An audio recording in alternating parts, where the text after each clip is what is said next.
Journey on, everybody. Welcome back. It's October 1st, 2024. Welcome to, I live in quarters in the business world. I always have. So in my brain, we're starting the fourth quarter, winding down 2024. So that's always there.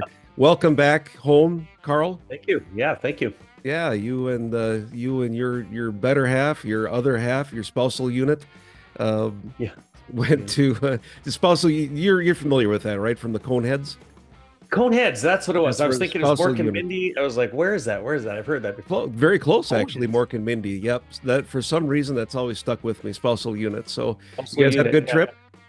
Oh, it was fantastic. Yeah, it was. And we were a little concerned about the weather, being married in the end of September. It's always a crapshoot when you stay up north as to whether you're going to get decent weather or not. And I don't know that you could have had better weather the whole time we were driving out and driving back. It was just fantastic, and being there too. So yeah, wonderful. Great. We of course we missed you, and I appreciated the message that you gave. There's a couple things I'd like to talk about with the messages, and we didn't prep for this. So if I'm blindsiding you, I apologize. But the first one you talked about the length of the message, and that you'd gone over the previous week, and then this one, and it really was short. I didn't realize how short your message was until I was home at like 11 o'clock. Like that was so. Yeah. And I wanted to say, as one human being to another, if we are joking around about the length of the message, I'm purely joking. Like I can't imagine anybody in our church family that would be upset by going to 11:07 on a Sunday morning or a Saturday morning, just from everybody that I know. So I wanted to make sure that was from me to you, that was clear. At any rate, if we're joking around about it, it's purely tongue in cheek. Oh, I really appreciate that, and I was kind of joking a little bit. I got to thinking, you guys are used to seeing a live, telecast, broadcast, telecast, whatever you want to call that. Yeah. And that's one thing because I can see you, and it's still very interactive. And I got to thinking when I was working on that message, what's a decent length of time for someone to stare at a screen that really isn't interactive? And even in parts of the message, I have an idea. I mean, I know you guys, you know me, so I have an idea where you would be laughing or where you would be questioning and things like that. But I just thought, for this first one, I'm gonna keep it a little short. That way, the attention, I don't have to worry about attention spans. Everybody watches a half-hour TV show, which I think with commercials, it really breaks down to like, it's like 22 minutes. Yeah, it depends on the actual TV. Yeah. So it was kind of a test, and let me ask you, how did it seem short, or did it seem okay, or I thought the message, like I took some things away from the message. There was, which I think we'll talk about probably. Yeah, there was good interaction. You're talking about there were a couple zingers that this is a thing that you would miss not being able to watch back, but you can see the ripple in a group of people when something affects a group of people, right? And there were a couple of those. I don't know the examples right off the top of my head, but I felt that it was in Bismarck. It was a little different because you were up on the other screens. I'm sure you heard about that. And I know that technology wise, kudos again to the team for last minute making things work and getting it handled properly. So I thought it was a good response, and there weren't any other glitches or problems from it. I thought the message came across just fine. Had you had any feedback? And this is just Bismarck, right? So had you had any feedback from Fargo? No, and from that perspective, because we just got back last night. So I suppose it is Tuesday only. Yep. I've texted with a couple people, and it was kind of very unique for them in Fargo, I should say, because they've only ever known live. Sure. So I'll be very curious. And that also was kind of one message for both locations. So I thought, well, I want to be considerate of everybody's attention spans. So Yeah, we'll see. So from that perspective, one of the things that we're the reason we do this is engaging, right? We love to hear. Yep. So as anybody watching this is thinking about it, whether it's this coming weekend or sometime down the road, any feedback is always appreciated, and pass that along to leadership, to Karl directly. Absolutely, it's good. One of the so there's that. Also, the difficulty of the message. We've been joking about that also, and I don't ever want to take away from that. Like, I do appreciate the joking. I had the sense that you were kind of joking about the length of it also, and I think that's appropriate, and we'll continue to be able to do that. I also think it's important that we call out that when we talk about the difficulty of the message, and it starts it can start to wear on us, right? Like, if we were to go through the book of Job, through his story, we'd lose people. Like, if we drew that out for weeks and weeks and weeks, a poor guy, But in this case, I think we're able to make some good connections. There are some difficult messages and some tough things to talk about because of our nature as from our society and human beings and what we grew up on. I think it's important, the takeaway that I had, because you mentioned it again in the recording this week, and I wanted to say this and make sure that it's clear, again, my opinion only, but this is true. Ultimately, it's all good news. Ultimately, everything that we talk about, the good, the bad, the ugly, the hard things that they were dealing with in the time of the apostles, everything Jesus went through, my goodness, we can spend an hour or so talking about uncomfortable things if everything in the Bible, because everything in the Bible is true, we can get through it together. So if there's that uncomfortableness, let's talk about it. I think that goes back to a message that you gave some time ago, and I can't remember the specific title or even when it happened, but it's the matter of keep it in the family. Remember, we talked about that. Yeah. So if it's a difficult message for anyone in particular, I think it's important that we're able to talk about it, and I just wanted to make sure that that's clear as well. And I know you've never said not to. Others probably just assume that as well, but I think it's worth discussing sometimes too. Sure. Awesome. Well, thank you for that. I don't really have anything to add to that. That was just perfectly said. I agree with everything you said. Great minds. Oh, this is a perfect. You're a professional radio guy. That's a perfect transition right there, man, because what I was going to say next is great minds think alike. There you go. But the next part of that is I can't remember what it is, but that's actually the point of this. You talked about grass is always greener. It made me think of, that was a big part of last week's message. And that made me think of, what is it called when there's a phrase that we use commonly that we don't finish? A bird in the hand. The grass is always greener. I had to look it up, and it took me a while to find out. It's commonly called just a partial idiom. Okay. There might be something more to it. I thought I heard a word sometime that described it, but partial idiom seems to be the most common online. Grass is always greener on the other side, right? But you don't need to finish it because it's so well known. Everybody knows it. So great minds think alike, but simple minds rarely differ. That's what it is.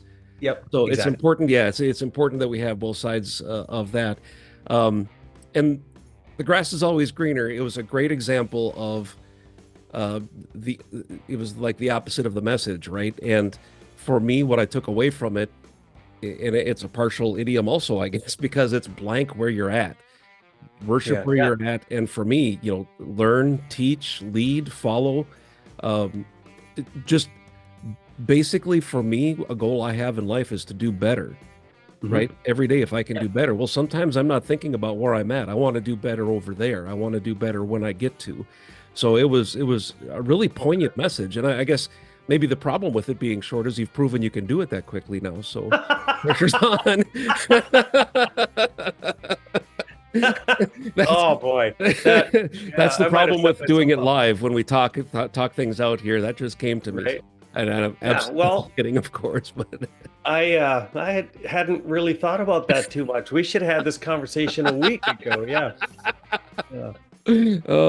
But I suppose, I mean, things like, go ahead. I was just gonna say, but really, I did take a lot away from the idea of, where I'm at is different than where I want to be, probably at any given moment. If I really were to think about where I'm at in this world, when I'm at my best, I'm present. I'm like the dog. I'm just present right here, doing whatever's in front of me, and I think that's a good place to be. And sometimes tough to worship in those moments too. So it can be, it can be. We can start getting our priorities a little askew, and we're going to talk about. Actually, we talked a little bit about that last week, and we're going to add to it this week. And Paul, this week we'll be in.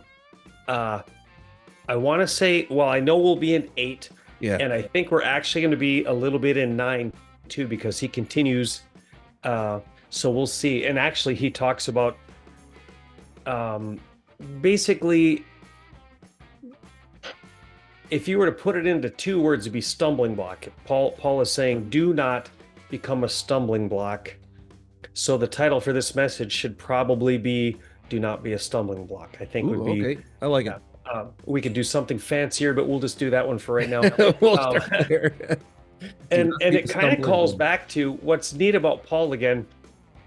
There's my beautiful wife. There's hello. Can I just holler at her for 1 second? You sure can. I hope so. You want to take the pizza out, babe?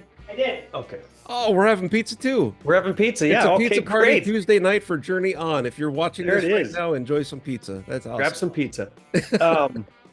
So essentially, this goes back to what Paul has kind of been talking about in 1, 2, being unified, being brothers and sisters in Christ, helping each other along, judging, but in a way that is helping them and not hurting them.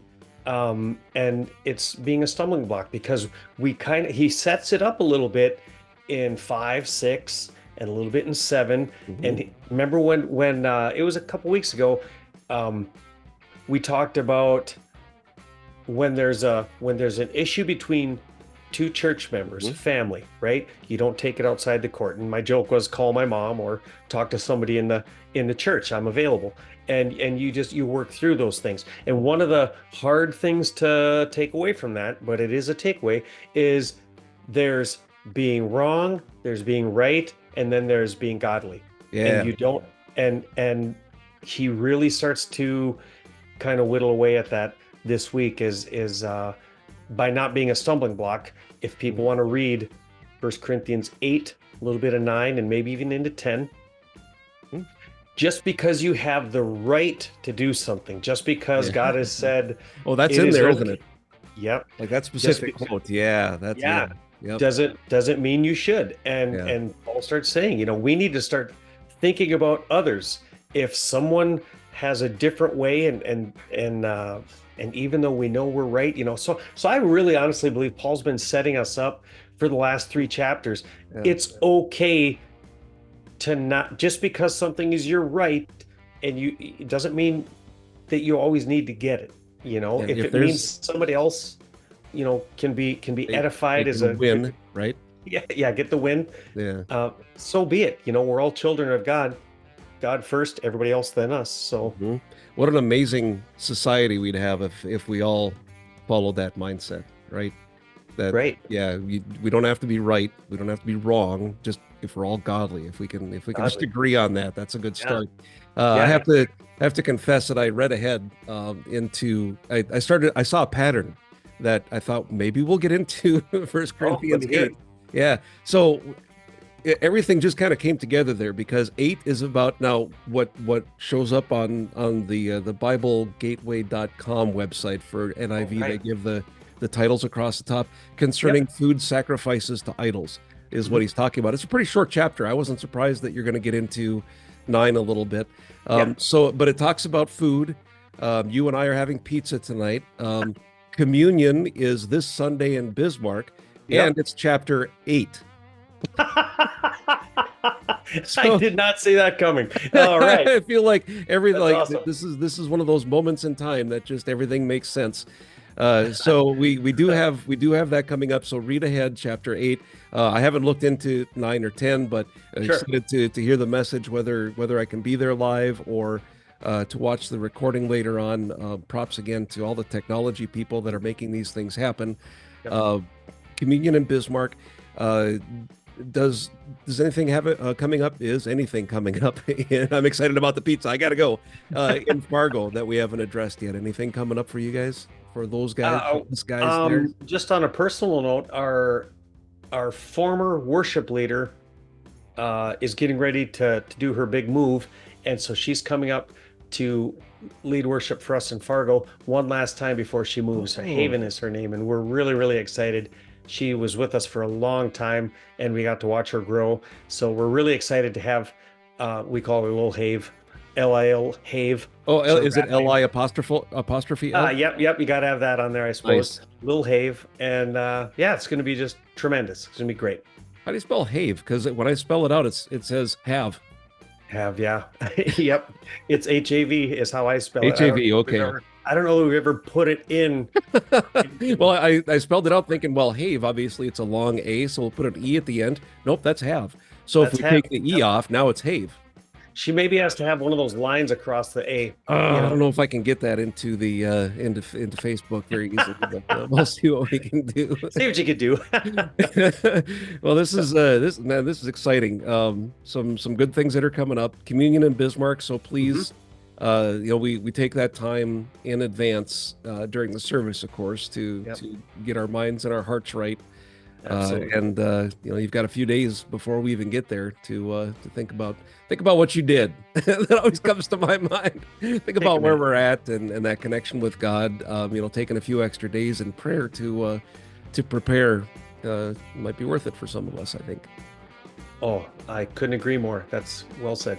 All right. Well, I appreciate the time, everybody. Glad to see you, and hopefully we'll get together soon. In the meantime, you're just back from a vacation, which means you're totally stacked up with things to do. Don't forget to breathe and get some rest. Right. Yeah, everybody else out there, do the same. Make sure we've got that day and time of rest planned, because we don't know what God has planned for us. Thanks a lot. Take care. God bless.